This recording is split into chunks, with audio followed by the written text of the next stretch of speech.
ঢাকার পরিস্থিতি জানাবো, আমাদের সহকর্মী এনামুল হক রয়েছেন, তার কাছ থেকে জানবো বিস্তারিত। এনামুল, আপনি কোন এলাকায় রয়েছেন? সেখানকার নির্বাচনী প্রচারণা কেমন দেখতে পাচ্ছেন? যেহেতু দলীয় মার্কা পেয়ে গেছেন সকলে, তো মার্কা পাওয়ার পরে যারা প্রার্থীরা রয়েছেন জনসংযোগে তারা কি করছেন? এই মুহূর্তে রয়েছি ঢাকার যে ধানের শীষের প্রার্থী আমিনুল হক, তার যে আসনটি ঠিক সেখানেই আপনারা দেখতে পাচ্ছেন যে ইতিমধ্যে নেতাকর্মীদের মাঝে বেশ উৎসাহ উদ্দীপনা রয়েছে, কিন্তু তারা দীর্ঘ সময় পর যে ভোট বা নির্বাচন যে আসার পর নেতাকর্মীরা বেশ উৎসাহ উদ্দীপনা নিয়ে কিন্তু যে ধানের শীষের প্রচারণা সেটি কিন্তু তারা চালাচ্ছেন। আমরা এখানে দেখতে পেয়েছি আমিনুল হক তিনি কিন্তু সকাল থেকেই তার যে নির্বাচনী কার্যালয় রয়েছে ঠিক সেখান থেকেই কিন্তু তার নির্বাচনী প্রচারণা আজকে সকাল থেকেই শুরু করেছে। আমরা দেখতে পাচ্ছি যে তারা কিন্তু এখানে স্লোগানে তাদের যে নির্বাচনী প্রচারণা, ভোটের যে প্রচারণা সেটি কিন্তু তারা এখান থেকেই করছে। এখানের যে প্রার্থী ধানের শীষ মনোনীত যিনি আমিনুল হক, তিনি কিন্তু এই এলাকার যে ভোটাররা রয়েছে ভোটারদেরকে তিনি তার যে পরিকল্পনাগুলো রয়েছে সেগুলো কিন্তু তিনি এই অঞ্চলের যে ভোটার রয়েছে তাদের মাঝে তিনি তুলে ধরছেন এবং ধানের শীষের পক্ষে ভোট চাচ্ছেন। নেতাকর্মীদেরও আমরা দেখতে পাচ্ছি যে দলের প্রত্যেকটি ইউনিট এবং যে অঙ্গ সংগঠনগুলো রয়েছে তারা কিন্তু এই আমিনুল হকের সাথেই কিন্তু নির্বাচনী প্রচারণায় অংশগ্রহণ করেছে।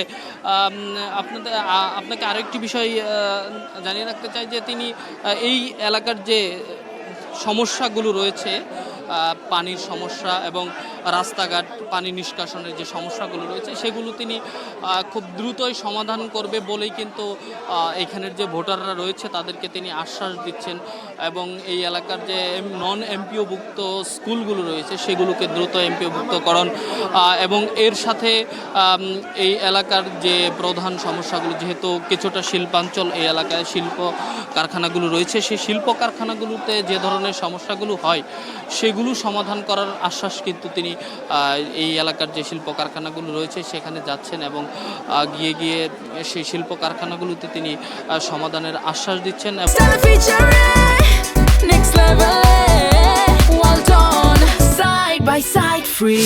এবং এর সাথে তিনি এই এলাকার স্কুল, শিক্ষা প্রতিষ্ঠান এবং সব যে প্রতিষ্ঠানগুলো রয়েছে, যে সকল প্রতিষ্ঠান রয়েছে সকল প্রতিষ্ঠানে গিয়ে তিনি সকল সমস্যার সমাধানের আশ্বাস তিনি দিচ্ছেন। তিনি বলছেন যে যদি আপনারা ধানের শীষে ভোট দেন তাহলে আমরা বিজয়ী হয়ে এই কাজগুলো করব, যে কাজগুলো করবেন সেগুলো কিন্তু তিনি তুলে ধরছেন। এই আসনের যিনি ধানের শীষ মনোনীত প্রার্থী, ঢাকা 16 আসন, এটি কিন্তু পল্লবী এবং রূপনগর নিয়ে গঠিত একটি আসন। এই আসনেই তিনি এই এলাকার যে বলতে গেলে একদম রোড লেভেল পর্যন্ত কাঁচা বাজার ব্যবস্থা আধুনিকায়ন এবং শিল্প প্রতিষ্ঠানের শ্রমিকদের সুষ্ঠু কর্মপরিবেশ নিশ্চিত করা থেকে শুরু করে যে সমস্যাগুলো রয়েছে সেই সমস্যাগুলো কিন্তু তিনি একত্র করেছেন এবং সেগুলোই তিনি ভোটারদের মাঝে তুলে ধরছেন। ভোটাররাও বেশ উৎসাহ উদ্দীপনা নিয়েই কিন্তু তাকে সাদরে গ্রহণ করছে। আমরা দেখছি, আমরা এখানে এসে দেখতে পেয়েছি নেতাকর্মী সহ সাধারণ মানুষেরও কিন্তু বেশ উৎসাহ উদ্দীপনা নিয়েই কিন্তু তার পক্ষে যে ভোটের প্রচারণা সেটি কিন্তু তিনি চালাচ্ছেন। এখানে যে মূলত এটি যে আবাসিক এলাকা, সেই জন্য কিন্তু তিনি আবাসিক এলাকার যে সমস্যাগুলো রয়েছে সেগুলো কিন্তু সমাধানের আশ্বাস তিনি দিচ্ছেন এবং তিনি যেটি বলছেন নিম্ন এবং মধ্য আয়ের সকল নাগরিকদের স্থায়ী পুনর্বাসন, নিরাপত্তা ও সামাজিক মর্যাদা প্রদানের ক্ষেত্রেও কিন্তু তিনি বেশ জোর দিচ্ছেন এবং এটি কিন্তু তিনি বলছেন এবং এর সাথে তিনি যেটি করছেন যে এই এলাকার যে রাস্তাঘাটের যে সমস্যা, রাস্তা সংস্কারের যে সমস্যা সেটি সমাধানের জন্য কিন্তু তিনি ভোটারদের কাছে গিয়ে তিনি আশ্বাস দিচ্ছেন। নিশ্চয়ই আপনি আরো তথ্য সংগ্রহ করতে থাকুন। ঢাকার পরে আমরা একটু চট্টগ্রামের প্রার্থীদের প্রচারণার খবরও জানাতে চাই। আমাদের সহকর্মী সৈয়দ তামিম মাহমুদ রয়েছেন। তিনি আমির খসরু মাহমুদ চৌধুরীর নির্বাচনী ক্যাম্পেইনে উপস্থিত রয়েছেন, সেখানকার পরিস্থিতি একটু জানতে চাই। তামিম, আপনি তো জনাব আমির খসরু মাহমুদ চৌধুরী নির্বাচনী ক্যাম্পেইনে সেখানে রয়েছেন। প্রতিশ্রুতিতে তারা আসলে কি কি বলছেন এবং জনসংযোগের ক্ষেত্রে আসলে কি কি ব্যবস্থা তিনি নিয়েছেন সেখানকার খবর জানাবেন।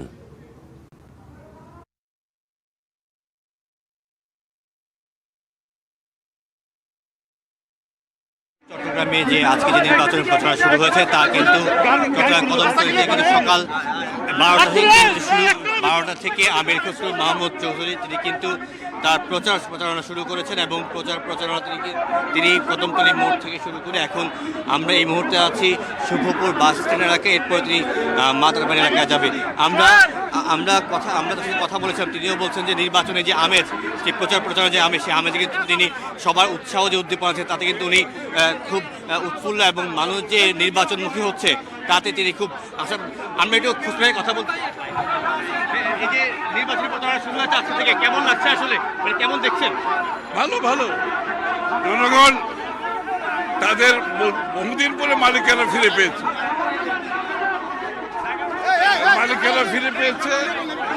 ভোট দেওয়ার অপেক্ষায় আছে। তারা তাদের গণতান্ত্রিক রাজনৈতিক সাংবিধানিক অধিকার ফিরে পেতে চায়।